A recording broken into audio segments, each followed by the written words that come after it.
दोस्तों अब हम ऑस्ट्रिच यानी ऑस्ट्रिया में दाखिल हो चुके। जी दोस्तों, आप लोगों को अपडेट देता रहूं कि अभी अल्हम्दुलिल्लाह ऑस्ट्रिया में दाखिल हो चुके हैं।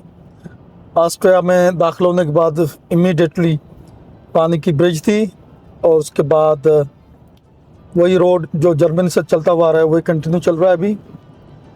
और एक चीज़ मैंने यहाँ पे नोट की कि आप अगर विग्नेट नहीं है, अगर आपने ख़रीदा नहीं है, तो बॉर्डर में जैसे दाखिल होते हैं तो सीधे हाथ पे उनकी ऑफिस बनी हुई है, वहाँ से आप विग्नेट ख़रीद सकते हैं। तो परेशानी की बात नहीं है, अगर कोई नहीं ले पाया तो वो यहाँ पे ले सकता है। बॉर्डर में क्रॉस करते ही राइट हैंड साइड में उनकी ऑफिस है। तो सफ़र रमा दवा है। अब इंशाल्लाह ताला कोशिश यही है कि ऑस्ट्रिया को क्रॉस करें स्लोवानिया में। तो देखते हैं कि कितना टाइम लगता है दाखिल होने में। ये फर्स्ट टनल आ रही है ऑस्ट्रिया की, जिसके अंदर अभी हम दाखिला में जा रहे हैं।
ब्लू कलर में बेहतरीन मंजर पेश कर रहा है।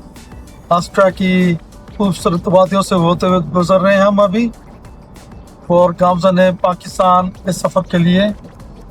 इंशाअल्लाह ताला अपनी मंजिल मकसद पे पहुँच के अल्लाह का शुक्र अदा करेंगे।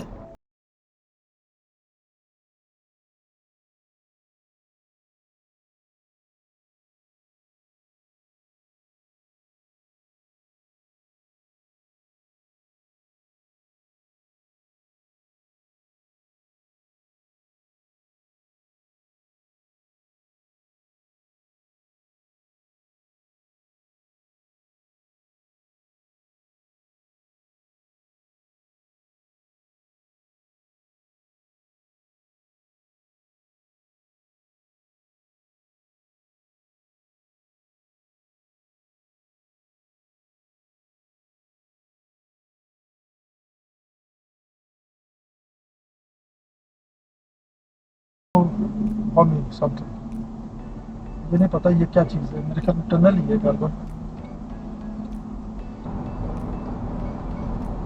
सेल्सबर्ग का रास्ता हमारे सीधे हाथ पे जा रहा है, ये ग्रॉस की तरफ रोड जा रहा है। आस्ट्रिया की हरे भरे पहाड़ों से होते हुए हम स्लोवानिया की तरफ गामज़न है अभी। और शुरू में देख अल्लाह ताला ने चाहा तो खैर खैर से हम आज आस्ट्रिया क्रॉस कर लेंगे। हवा का आवाज़ यकीनन रिकॉर्डिंग में आ रहा होगा और हवा का प्रेशर बहुत ज़्यादा है।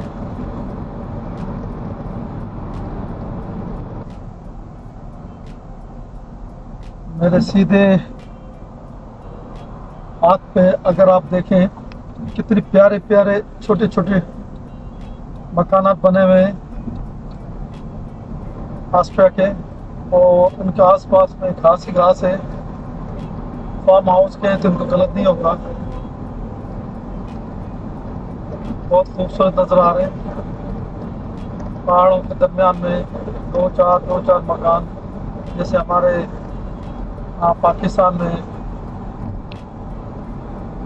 माउंटेन एरियाज़ में, स्वात के एरियाज़ में या कश्मीर में ऐसे मकान होते हैं। फर्क ये है कि वहाँ पे लाइट नहीं होती, यहाँ पे इनको हर जगह सारी फैसिलिटीज़ गवर्नमेंट ने मुहैया की। ये पहला टूल टैक्स मैंने पे किया है ऑस्ट्रिया के अंदर, जबकि हमने विग्नेट लिया हुआ है। इसके बावजूद ये टूल क्यों पे किया गया, इसकी समझ मेरे दिमाग से बाहर आता है। अगर आप लोगों को पता हो तो ज़रूर कमेंट्स में बताएं। Keep watching my channel phase the traveller. Subscribe करें, शेयर करें और कमेंट्स करें ताकि अच्छी से अच्छी वीडियो आप तक पहुंचाई जा सके।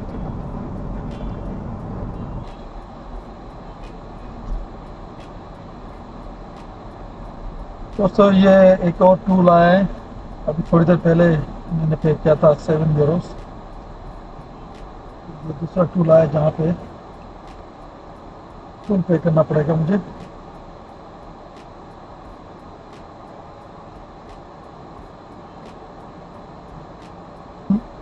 €11.50 पे किए। आगे चल के देखते हैं कि ये किस चीज़ के लिए हमने पे किया है। बात कोई घुमा फिरा के आ रही है समझ में नहीं कि जब विग्नेट लिया है तो ये टूल की वजह क्या हो सकती है। वह भी विग्नेट आम रोडों के लिए हो, और ये इनकी पहाड़ों के अंदर जो टनल्स हैं उनकी चार्जेस के लिए इन्होंने अलग से बॉक्स लगाए हुए हैं, चार्ज कर रहे हैं। हम ग्रास की तरफ रवा दवाएँ जो कि 55 किलोमीटर गालबन दिखा रहे हैं यहाँ से, और ग्रास से आगे स्लोवानिया आएगा। स्लोवानिया के बाद क्रोएशिया और क्रोएशिया के बाद सर्बिया। आज की मंजिल कोशिश यही है कि सर्बिया तक पहुंच जाए, इतना भी इन हो सकते हैं सर्बिया के अंदर इन हो जाए, ताकि कल का सफ़र हमारे लिए इजी रहे टूवर्ड्स बल्गारिया और तुर्की के लिए। मुख्तसर मैं बताता चलूँ कि कल मैं लेट आफ्टरनून में निकला था लंदन से। कैलिस पहुंचा थ्रो डोवर से फेरी के ज़रिए, तो उसके बाद मैंने रूट इख्तियार करना था फ्रांस बेल्जियम का, और बेल्जियम के बाद जर्मनी का। पर नेविगेशन सिस्टम ने जो रूट मुझे एडवाइस किया, वो एडवाइस किया फ्रांस से डायरेक्ट जर्मनी में दाखिल होना। तो जर्मनी में रात को दाखिल हो चुका था तकरीबन 12:30-1 बजे के दरमियान। काफ़ी थकन हो रही थी तो मैं वहीं पे होटल बुक नहीं करा सका क्योंकि लेट इवनिंग्स में इशू होता है अक्सर डाटा में आपको Speed camera ahead. उसी दिन की बुकिंग नहीं मिल पाती 7-8 बजे के बाद। और वैसे भी मैं मोटरवे पे था तो मैं बुकिंग कराने के फेवर में था नहीं कि मैं जितना सफ़र कर सकता हूँ कर सकता। फिर मैंने 2-4 घंटे गाड़ी में रेस्ट किया, सुबह को चाय शाय बनाई तो सर बिस्किट के साथ नोश करके सफ़र के लिए आगे बढ़ा। जर्मनी ख़त्म करके ऑस्ट्रिया में दाखिल हुआ और अभी तक मैं ऑस्ट्रिया को गुजरता हुआ आगे की तरफ जा रहा हूँ। ये सफ़र एक यादगार सफ़र रहेगा, सोलो जर्नी है सो फार और आगे भी उम्मीद है कि सोलो ही रहेगी।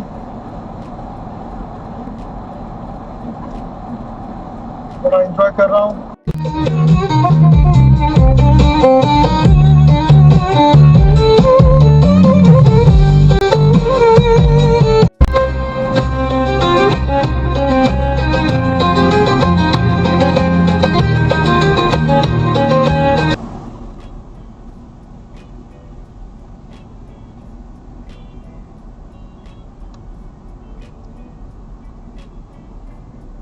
दोस्तों ये सामने स्लोवानिया की बॉर्डर है, यहाँ पे विगनेट लेना है जिन्होंने विगनेट ले सकते हैं क्योंकि हमने ऑनलाइन पहले ले चुके हैं तो हमें लेने की ज़रूरत नहीं है। Continue straight for 6 minutes to A1 towards Zagreb, Ljubljana, Celje, Maribor तो Center. हम स्लोवानिया में दाखिल हो चुके हैं दोस्तों। ये आज के दिन की एक और एडिशनल कंट्री इसमें शामिल है जो हमारी मंजिल मकसूद तक हमें पहुंचाएगा। स्लोवानिया में हम दाखिल हो चुके हैं और ये विगनेट की जगह थी, यहाँ पे विगनेट मिलता है जो स्लोवानिया में लेना चाहे वो यहाँ से भी खरीद सकते हैं या इससे पहले जब ऑस्ट्रिया में दाखिल हो रहे थे जर्मनी से वहाँ पे भी खरीदा जा सकता है, जैसे मैंने वहाँ से खरीदा 7 दिन का यानी एक हफ्ते का 16 यूरोज का। दोस्तों स्लोवानिया का जो कैपिटल है वो ल्यूबियाना है जो कि यहाँ का बड़ा शहर और कैपिटल सिटी है। तो गालबन हो सकता है हम बाहर से उससे गुजरें और अंदर की तरफ ना जा सकें।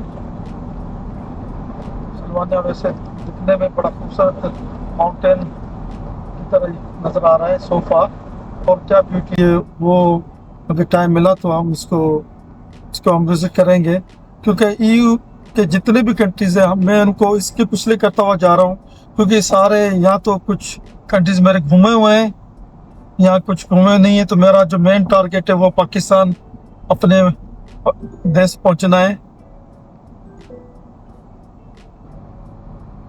यहाँ पे भी टनल्स है मगर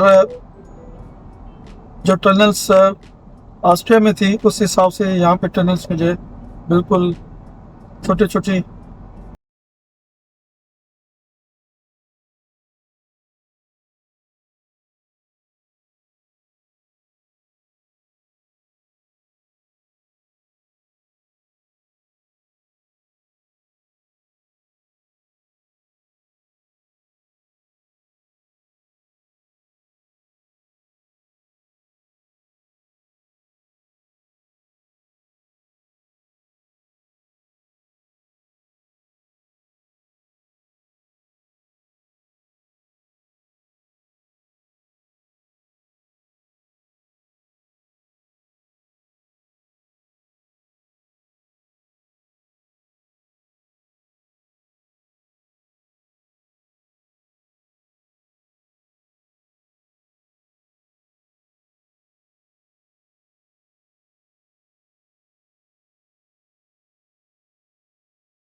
पहाड़ नजर आ रहे हैं, पहाड़ों के फ्रंट पे और आबादी है, बड़ा दिलकश।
जी जनाब, सर्बिया की मोहर लग गई पासपोर्ट के अंदर और अभी हम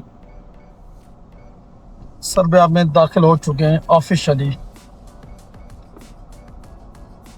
ऑफिसर बड़ी खुश मिजाज थी खातून, उसने कहा कि मैं आपकी गाड़ी की तस्वीर ले सकती हूँ। मैंने कहा अब आगे गालबन कस्टम हो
तो लकी डे। अब हम सर्बिया में मुकम्मल तौर